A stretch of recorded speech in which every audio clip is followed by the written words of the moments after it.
త్రిబులార్ గ్రూప్లో ఉన్నటువంటి ఓకాల్యాండ్ infra private limited సంస్థతోటి ఈ ప్రాంతంలో బైబ్యాక్ డబ్బులు తిరిగి చెల్లించేటువంటి పద్ధతిలో వాళ్ళకున్న రియల్ ఎస్టేట్ వ్యాపారాన్ని వృద్ధి చేసుకోవడానికి కాకుమాను, పెదనందిపాడు, గుంటూరు కేంద్రాల్లో 300 మంది దగ్గర నుంచి 3,60,00,000 రూపాయలు వసూలు చేసిన సందర్భంలో ఆ కేసులో దాదాపుగా వాళ్ళు సంవత్సర కాలంగా బాధితులుగా వ్యవహరిస్తున్నటువంటి సందర్భంలో మమ్మల్ని సంప్రదించడం జరిగింది.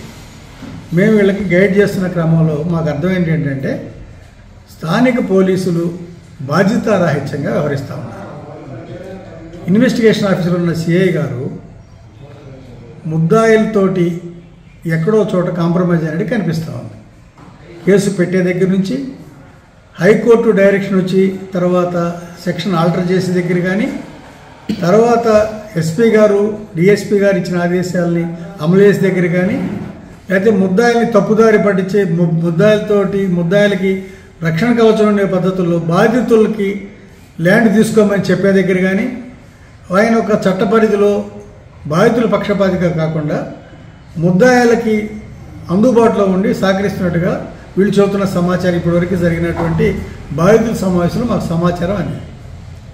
నేనేం డిమాండ్ చేస్తున్నానంటే వీళ్ళంతా కష్టపడి పనిచేసే రైతులు, చిన్న చిన్న వ్యాపారాలు చేసుకునేవాళ్ళు, వీళ్ళని ఆశ పెట్టి వీళ్ళ దగ్గర నుంచి డబ్బులు డిపాజిట్లు కలెక్ట్ చేసి మీకు ల్యాండ్ మీకు ₹1,00,000 కడితే 100 గజాల స్థలం ల్యాండ్ని మీకు రిజిస్టర్ చేస్తాం, మీ డబ్బులు బాకీ తీరిపోయిన తర్వాత మళ్ళీ తిరిగి మీరు మాకు ఆ ల్యాండ్ తిరిగి ఇవ్వాలనే పద్ధతుల్లో మళ్ళీ తిరిగి రిజిస్టర్ చేయాలి. Register to register, money to money, this is the policy.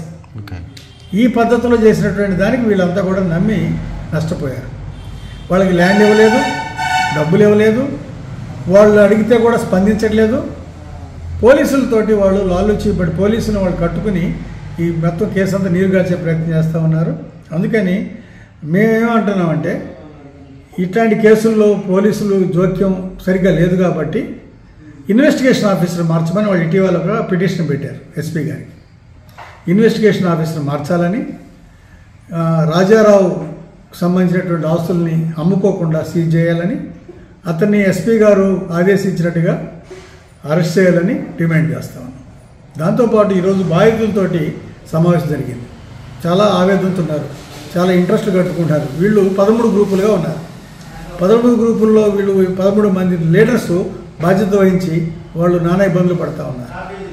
ఇట్లాంటి బాధితులందరినీ కూడా మనం అండగా ఉండాలని రాజకీయ పార్టీలకి, ప్రజా సంఘాలకి విజ్ఞప్తి చేస్తూ ఉన్నారు. స్థానిక శాసనసభ్యులైనటువంటి సీనియర్ ఐఏఎస్ ఆఫీసర్ చేస్తున్నాడు, ఆయన ఎమ్మెల్యేగా ఉన్నారు, రామాంజనేయులు గారు బాధ్యత తీసుకుని ఈ బాధ్యతలకు అండగా ఉండాలని నేను విజ్ఞప్తి చేస్తూ ఉన్నాను.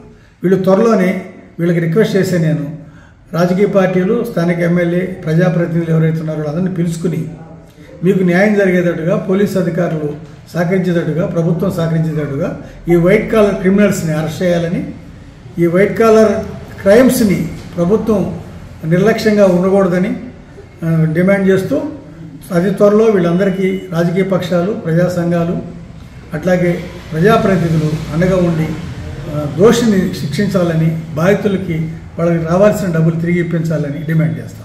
సార్, ఉన్న ఆస్తులు మొత్తం అమ్మేశారని మీరే చెబుతున్నారు, ఇంకా బాధితులకి ఎట్లా న్యాయం చేస్తారు? అంటే అతను చాలా ఆస్తులు అని చెబుతున్నారు, అతనికి ఆస్తులు అమ్ముకుంటున్నాడు. అవును, అమ్ముకునే క్రమంలో అందుకని అంటే అమ్ముకోకుండా సీజ్ చేయాలని. ఎక్కడెక్కడైతే ఉన్నాయో ఆ కంపెనీ పేరుతో 6 కంపెనీలు ఉన్నాయి అతనికి.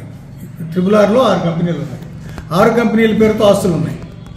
వాళ్ళు అడ్వాన్స్ ఇచ్చిన ఆస్తులు ఉన్నాయి, లేకపోతే వాళ్ళు సంపాదించిన ఆస్తులు ఉన్నాయి. వాళ్ళకి హైదరాబాద్లో పెద్ద కోట్లాంటి ఇల్లు ఉంది, చింతలపూడి ఏరియాలో అతనికి ఆస్తులు ఉన్నాయి, చాలా ఆస్తులు ఉన్నాయి అతనికి. అతను హైదరాబాద్లో ఉంటాడు, అతని తరఫున ఏజెంట్లు పనిచేస్తారు. సో వీళ్ళందరి దగ్గర వాళ్ళకి సంబంధించిన ఆస్తులన్నీ వివరాలు ఉన్నాయి. అతను బిజినెస్ యథావిధి కొనసాగిస్తూ ఉన్నాడు. సో అందుకని ఆస్తులన్నీ కూడా సీజ్ చేయాలని, అతని ట్రాన్సాక్షన్స్ ఆపేయాలని, తక్షణమే ఈ బాధితులు న్యాయం చేయాలని డిమాండ్ చేస్తాం. న్యాయం జరగకపోతే ఏం చేయగలరు? న్యాయం జరగకపోతే ఇంకేం చేస్తామండి? Single point formula.